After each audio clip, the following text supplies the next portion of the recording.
السلام علیکم ورحمۃ اللہ وبرکاتہ۔ محترم عزیزوں اور دوستوں، امید کرتا ہوں کہ آپ سبھی حضرات بخیر و عافیت ہوں گے۔ اللہ رب العزت سب کے ساتھ خیر و عافیت کا معاملہ فرمائے، سب کو اپنے حفظ و امان میں رکھیں۔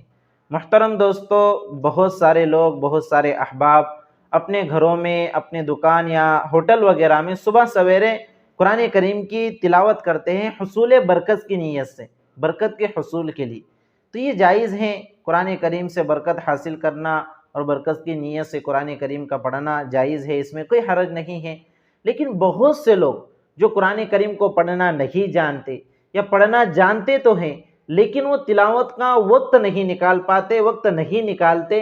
تو ایسے لوگ کیا کرتے ہیں، صبح سویرے اپنے گھروں میں یا دکان یا ہوٹل وغیرہ میں قرآن کریم کی موبائل یا ٹیپ ریکارڈر وغیرہ میں ریکارڈنگ لگا دیتے ہیں۔ سورۃ الرحمن ہے یا سورۃ الواقعہ ہیں، اس طرح کی دیگر صورتوں کی ریکارڈنگ لگا دیتے ہیں اور ساتھ میں اپنا کام بھی جاری رکھتے ہیں۔ تو کیا ان کا یہ عمل درست ہے؟ تو یاد رکھیے، ایک بات اپنے ذہن میں رکھیے کہ اگر موبائل میں یا ٹیپ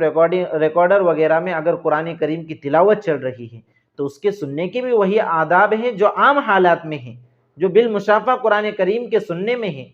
اس لیے قرآن کریم میں اللہ رب العزت کا ارشاد ہے وَإِذَا قُرِئَ الْقُرْآنُ فَاسْتَمِعُوا لَهُ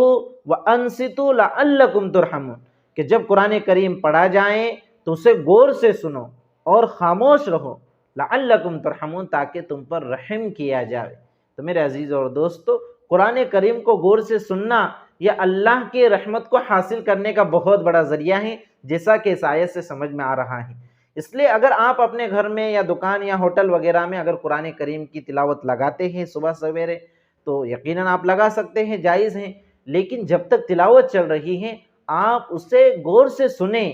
دوسرے کاموں میں مشغول نہ ہو کہ تلاوت بج رہی ہیں اور آپ اپنے کام میں مشغول ہیں، یہ جائز نہیں ہے، یہ قرآن کریم کے ادب کے خلاف ہے۔ اس لیے اس بات کو اپنے ذہن میں رکھیے کہ ہم تو اپنے دکان وغیرہ کے اندر اس نیت سے سورۃ الرحمن یا سورۃ الواقعہ یا دیگر کوئی سورت چلا رہے ہیں کہ برکت حاصل ہو، لیکن اگر ہم اسے غور سے نہیں سنتے، اس کے ادب کا خیال نہیں رکھتے تو پھر بجائے برکت کے اور گناہ ہمارے اوپر لازم ہو جاتا ہے، جو کہ سوچنے والی بات ہے۔ اس لیے بہتر تو یہی ہے کہ آپ خود تلاوت کریں، وقت نکالیں، آپ وقت نکالیں قرآن کریم کی تلاوت کا۔ یہ تلاوت قرآن کریم یہ کوئی فالتو یا فضول چیز نہیں ہے، بلکہ زندگی کا ایک مقصد ہونا چاہیے قرآن کریم کی تلاوت۔ اس لیے آپ وقت نکالیے اور خود تلاوت کیجئے، اگر تلاوت کرنا جانتے ہوں، اگر نہیں جانتے اور ریکارڈنگ لگانا چاہتے ہوں تو لگا سکتے ہیں، لیکن جب تک ریکارڈنگ چل رہی ہے آپ برائے مہربانی اسے غور سے سنیں، اس کی بے حرمتی اور بے ادبی نہ کریں، تاکہ آپ کا جو مقصد ہے حصول برکت اور ثواب کو حاصل کرنا وغیرہ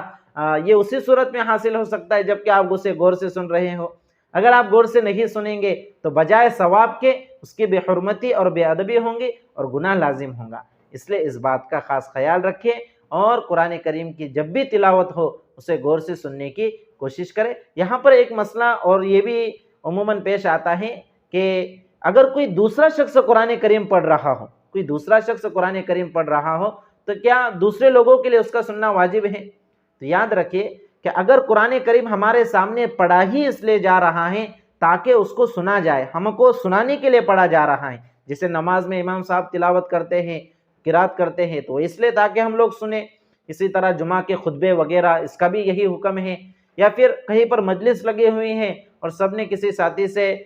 گزارش کی کہ آپ قرآن کریم ہمیں سنائیے، تو ایسی جگہ پر کہ جہاں پر قرآن کریم پڑھا ہی ہمیں سنانے کے لیے پڑھایا جا رہا ہے تو ایسی جگہ پر قرآن کریم کا غور سے سننا اور کان لگا کر سننا یہ ضروری ہو جاتا ہے۔ ایسی جگہوں پر دوسرا کام کرنا جائز نہیں ہے۔ اگر ہم دوسرا کام کرتے ہیں اور کان لگا کر نہیں سنتے تو گناہ ہوگا، اس لیے کہ قرآن کریم ہمیں سنانے ہی کے لیے پڑھا جا رہا ہے۔ لیکن اگر قرآن کریم ہمیں سنانے کے لیے نہیں پڑھا جا رہا ہے، جیسے مدارس وغیرہ کے اندر کلاسیں ہوتی ہیں، درس گاہیں ہوتی ہیں، وہاں پر بچے قرآن کریم کی تلاوت کر رہے ہیں، پڑھ رہے ہیں اور ہمارا وہاں سے گزر ہو رہا ہے، تو اب یہاں پر کان لگا کر سننا ضروری نہیں ہے، کان لگا کر سننا ضروری نہیں ہے۔ آپ یہاں سے کسی ضرورت کے لیے آئے ہیں تو آپ وہاں سے گزر سکتے ہیں۔ اسی طرح مسجد میں اگر کسی جگہ پر دو چار لوگ جمع ہو کر قرآن کریم کی تلاوت کر رہے ہیں اور آپ وہاں پر اپنی کسی دوسری عبادت کے لیے گئے ہیں تو آپ اپنی عبادت کر سکتے ہیں، یہاں پر بھی آپ کے لیے قرآن کریم کا سننا ضروری نہیں ہے۔ لیکن بعض علماء یہ کہتے ہیں کہ دونوں صورتوں میں، یعنی چاہے قرآن کریم آپ کو سنانے کے لیے پڑھا جا رہا ہو، چاہے کچھ لوگ اپنے طور پر پڑھ رہے ہو، دونوں صورتوں میں قرآن کریم کا سننا ضروری ہے، کان لگا کر سننا ضروری ہے۔ اس لیے احتیاط اسی میں ہے کہ کہیں پر اگر قرآن کریم کی تلاوت ہو رہی ہے، ہم وہاں پر کچھ دیر کے لیے اپنا وقت فارغ کر کے قرآن کریم کی تلاوت کو غور سے سنیں۔ البتہ گنجائش اس بات کی بھی ہے کہ اگر آپ اپنے کسی کام سے جا رہے تھے اور راستے میں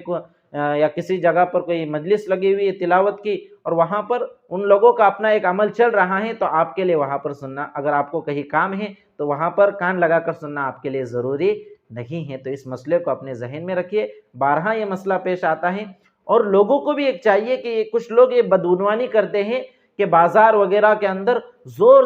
سے تلاوت قرآن کریم لگا دیتے ہیں، ٹیپ ریکارڈنگ وغیرہ کے اندر۔ اب بازار میں ہزاروں لوگ آ رہے ہیں، سینکڑوں لوگ آ رہے ہیں، اب وہ اپنی اپنی ضرورت سے آ رہے ہیں۔ اب اگر یہاں پر انہیں کہا جائے کہ سب اپنا کام چھوڑ کر کان لگا کر قرآن کریم کی تلاوت سنیں، تو یہاں پر حرج لازم آئے گا، اور شریعت میں تو حرج کو دفع کیا گیا ہے، الحرج مدفوع، شریعت حرج کو دفع کرتی ہے، آسانیاں پیدا کرتی ہے، مشکل پیدا نہیں کرتی۔ اس لیے